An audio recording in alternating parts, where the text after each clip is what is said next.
एक मिनट रुक जाओ, उसको लगाने दो। Okay ready. सर, आज प्रेस वार्ता का आयोजन किया जा रहा है, क्या मुद्दा है, किस बात को लेकर प्रेस वार्ता की जा रही है? पिछले दिनों में जिला परिषद के जिला प्रमुख के जो इलेक्शन हुए और उसके बाद में जो घटनाक्रम हुआ और जिस प्रकार हमारे भारतीय जनता पार्टी का जीता हुआ एक प्रत्याशी श्री शंकर देवासी को कांग्रेस ने हायर करके उसको ले गए और उसके बाद में कांग्रेसी बंधुओं ने मेरे विरुद्ध अनर्गल आरोप शंकर द्वारा लगवाए गए। उसके लिए मैं आपके रूबरू बात करना चाहता हूँ। क्या आरोप लगाए थे सर, क्या पूरा घटनाक्रम हुआ? उसने कहा कि आप ताकतवर हो, मेरे साथ कुछ भी कर सकते हो, जबकि मेरे मन में इस तरह की कोई शंका नहीं है, नहीं मैं कोई द्वेष भावना रखता हूँ। मैं पिछले 40-50 साल से राजनीति कर रहा हूँ और मैं 3 बार स्वयं सरपंच भी रहा हूँ और जिला परिषद सदस्य लगातार दूसरी बार रहा हूँ। जनता के साथ मेरा सौहार्दपूर्ण वातावरण रहता है। मैंने कभी भी किसी से द्वेषता से कोई काम नहीं किया। सर, शंकर देवासी ने कहा कि जब मैं जीत गया तो उसके बाद मैंने कुछ मांगे रखी, मेरी मांगे नहीं मानी गई, या फिर क्या हुआ था, आपसे कोई पैसा की डील भी हुई, ऐसा कोई बात हुई थी? हाँ, उसने कहा मेरा खर्चा लगा वो पहले 2 लाख और उसके बाद में आपको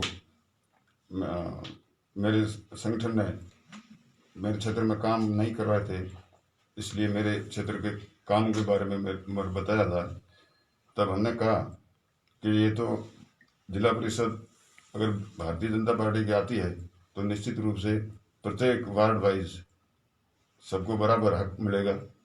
और पहले भी शंकर ने यह आरोप लगाया कि पंचायत समिति में मैं निर्दलीय था और बीजेपी को सपोर्ट किया था और मेरे क्षेत्र में कुछ नहीं हुआ, जबकि सबसे ज़्यादा इसके तारातरा क्षेत्र में चोटन पंचायत समिति के प्रधान ने काम कराए। सर, शंकर देवासी ने एक ये भी आरोप लगाया जबकि मैं उप प्रधान को चुनाव जब हुए थे वोट देकर बाहर आया तो मुझे डराया गया, इस प्रकार की कोई बात हुई? ये गलत है। किसी तरह से किसी भी व्यक्ति ने, भारतीय जनता पार्टी ने या मेरे समर्थकों ने शंकर को किसी तरह से नहीं डराया। और जब शंकर वोट देकर बाहर खड़ा था तब मेरे पास कांग्रेस के जिला अध्यक्ष श्री फतेह खान जी खड़े थे, 2 डीवाईएसपी थे, 3-4 और भी जनप्रतिनिधि थे, 8-10 पुलिस वाले थे। अगर इनमें से कोई भी ये कह दे कि शंकर देवासी को रूप सिंह द्वारा कुछ कहा गया तो जिसका मैं जिम्मेदार हूँ, मगर ये मेरे विरोधी कांग्रेसी बंधुओं से मिलकर मुझे बदनाम करने के लिए झूठे आरोप लगा रहा है। सर, भारतीय जनता पार्टी पर वो आदमी जो शंकर देवासी वो जीते थे और उसके बाद से इस प्रकार का होना, तो ये कितनी बड़ी बात है लोकतंत्र में? ये लोकतंत्र के लिए खतरनाक बात है। जिस पार्टी ने, जिस कार्यकर्ता ने विश्वास करके प्रतिनिधि उसको चुना है और उनके सिद्धांतों को अगर इस तरह से बेचकर वो अगर दूसरी पार्टी में जाते हैं तो उन कार्यकर्ताओं के साथ कुठाराघात होता है। सर, पैसों की मांग करना अपने आप में कितना लोकतंत्र के लिए गलत है कि भाई पैसे देना, इतना पैसा देना, और काम की बात तो चुनने के बाद होती है ना। ये पैसा लेन देन का काम राजनीति में, स्वच्छ राजनीति में बड़ा घातक विषय है और मैं इस सब्जेक्ट पर विश्वास नहीं करता। सर, शंकर देवासी पर पहले भी पैसा को कुछ आरोप लगाए? हाँ, मैंने इस चुनाव के बाद में सुना कि पहले भी इसने पंचायत समिति चुनाव में पैसे लिए थे। अब क्या सर पार्टी से निष्कासित कर दिया उन्हें? उसको अनुशासन, हमारी प्रदेश अनुशासन समिति ने निष्कासित कर दिया। अच्छा सर, जिला प्रमुख का जो रिजल्ट आया उसके बारे में क्या कहेंगे? जिस तरीके से उस वक्त आपके साथ में इस तरीके से जिला प्रमुख में और उप जिला प्रमुख बीजेपी का बन गया, ये बात सही है कि बीजेपी का उप जिला प्रमुख बनने का एक वो व्यक्ति बहुत ही मतलब एसटी और वर्ग से था। लोगों ने ये सोचा कि ऐसे लोगों को मौका मिलना चाहिए, इसलिए हमारे कांग्रेसी बंधुओं ने भी उसको समर्थन दिया। रूप सिंह जी, सबसे बड़ी बात है कि पार्टी के अंदर भीतरघात हुआ, आप उस पर क्या कहना चाहेंगे? क्योंकि आप प्रत्याशी बने, आपके पास 18+1 थे, लेकिन 16 सीटें वोट मिले आपको, इसके ऊपर क्या कहना चाहिए?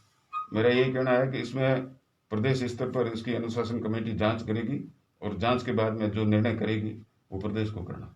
क्या कुछ नामों की शिकायत भी आप करने वाले हैं? नहीं, मैं मेरे प्रदेश का संगठन जब भी पूछेगा तब उनसे बात करूंगा। ठीक है सर एक सोशल मीडिया पर ये जमकर शंकर देवासी द्वारा एक ऑडियो भी वायरल करवाया गया है, और अब आप आखिर में क्या कहना चाहेंगे? अपील मेरे जितने भी विरोधी कांग्रेसी बंधु, विशेषकर मुझे राजनीतिक मेरे जो भविष्य है मेरा और मेरी जो पैठ है उसको बदनाम करने के लिए शंकर को ये मिसयूज कर रहे हैं।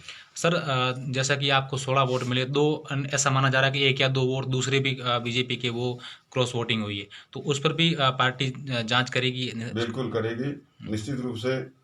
अगर इस तरह से साबित हो गया कि उन्होंने पार्टी के साथ बेवफाई की है तो उनका खिलाफ अनुशासन कार्रवाई करके उनको निष्कासन किया जा सकता है। रूप सिंह जी, सबसे बड़ी बात की पार्टी द्वारा प्रत्याशी घोषणा में जो देरी हुई है, कहीं न कहीं वो भी एक कारण रहा है क्या? ये जो क्रॉस वोटिंग हुई, ये संगठन का विषय है और संगठन उस पर विचार कर रही थी। Thank you. धन्यवाद। रजत जी बोले। रजनी। बस सर। ठीक है, धन्यवाद।